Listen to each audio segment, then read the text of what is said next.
Welcome back, guys. We're going over tomorrow's workout for 5-8. It is finally Friday. Tomorrow's strength is going to have a three-part element. We're going to go through 1A, superset with 1B, and then superset with 1C. Now, regarding the exercises, 1A is going to be a dumbbell glute bridge. So you're just going to put a dumbbell or any weight that you might have at home across the crease of the hip, and then you're going to need to have one hand stabilizing the weight, the other hand off to the side with the palm facing up. Heels should be closer to the hip, right? Now keep in mind, as you're doing the glute bridge, you're going to drive the heels on the ground aggressively, and then you're going to raise the hips from there. Make sure you're pulling the abs down as well. Hold for a second or two. Now the rep team is going to be anywhere between 15 to 20 total repetitions. Now the goal for the dumbbell glute bridge is try to come down nice and slow. So 3-second descent, right? So all 15 reps or 20 reps or anything that you might choose, you want to go up fast and then come down 1, 2, 3. Hit the ground and then quickly come back up. 1, 2, 3. Continue that same trend, up fast and then 3 seconds down for either 15 to 20 total repetitions. Once you're done with that, rest 30 seconds. Second exercise, 1B, is going to be a kettlebell windmill. This one, because it is a unilateral exercise, we're going to be doing 6 to 8 per side, all right? 6 to 8 per side. And again, if the weights you have are on the heavier side, or if you're just super tight in the upper back, then you can also do these without any weight, right? So hand nice and high, your feet outside shoulder width, and then from here, eyes on my palm, and I'm just going to go all the way down to the floor, and then continue to do them from there. And again, once you're done with 1B, rest 30 seconds. 1C, last exercise for our strength, we're going to do a single arm front rack split squat. Now, if you want to make this a little bit harder, you can always elevate the back foot. If you want to make this a little bit on the easier side, then you can just stay on the ground and then go down to a target, right? So that back knee can hit either a pillow or anything you might have at home. Now, for this exercise, we're going to do 6 to 8 reps per side as well. Now, on top of that, this one also, we are going to go down for 3 seconds, so it's going to add a little bit of a different element. Now, for 1A, 1C, both of those exercises, we're just incorporating some tempo work, right? So slow down the descent, so 3 seconds going all the way down. While you're going down slow on the split squat, try to focus on, number one, having the knee trace over the toe on the front leg, and then on top of that, we're working our front position, right? So our front rack, we should have a nice upright torso, not any rounding in the spine. So make sure you're checking a couple of those things while you're going down, and then nice and slow, quickly stand up. All right, now we're gonna go through 1A, 1B, 1C, total of 4 rounds, resting 30 seconds after every exercise.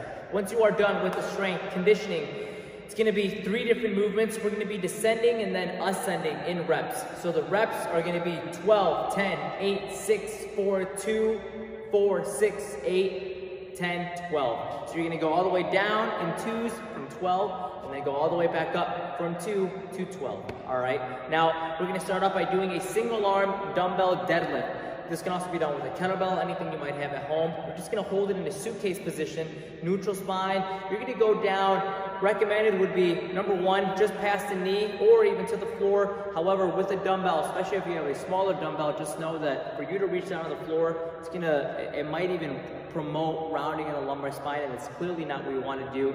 Typically, when you hold a barbell off the ground, that is about 3 inches or so below the knee, just about mid-shin. So that's what I would recommend for the majority of people with the range of motion. Now that being said, dumbbells are a lot closer to the ground, right? Especially if you have a small dumbbell. So I may not recommend going down to the floor for the exercise. My goal, keep the back flat. Now regarding the dumbbell deadlift, these are gonna be total reps. So you can break it up however you would like. So in a round of 10, you can do 6 and 6, or you can do, in the round of 12, you can do 6 and 6, or you can do all 12 and alternate as you go, however you would like.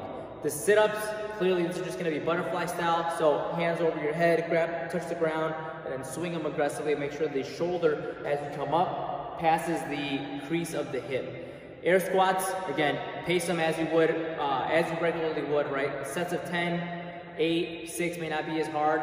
On the first part, on the second part, they could start getting a little bit harder, especially as fatigue settles in. So I would recommend going off a little bit slower for the first part of the workout, and then as you're going back up in rounds, then as you feel like you have your second wind, if you will, then maybe you're starting to speed up a little bit. All right. Now the workout, like I said, going all the way down from 12 to 2, and then up to 2 to 12. within 2 rep increments, all right? Now, regarding the actual warm-up, just 2 different elements. Number 1, static stretches on the lower body, 3 to 5 minutes. That could be pigeon stretch, couch stretch, anything that anywhere you might feel tight, especially at the end of the week. Once you are done with that, we're gonna go through 3 rounds, 10 jumping jacks, 10 reverse lunges, and then roughly 30 seconds of foam rolling after each round. So I would say after the first round, you could just spend 30 seconds on the calves. Complete the jumping jacks, complete the reverse lunges on the second round, and then once you're coming back to the foam roller, you might want to just go over the quads for the second round. Hamstrings for the third, leave it up to you. But all in all, 3 times jumping jack, reverse lunge, and then some small sessions of foam rolling. Guys, that'll conclude the video for Friday the 8th. Have a wonderful day, and I hope to see you guys soon. Take care.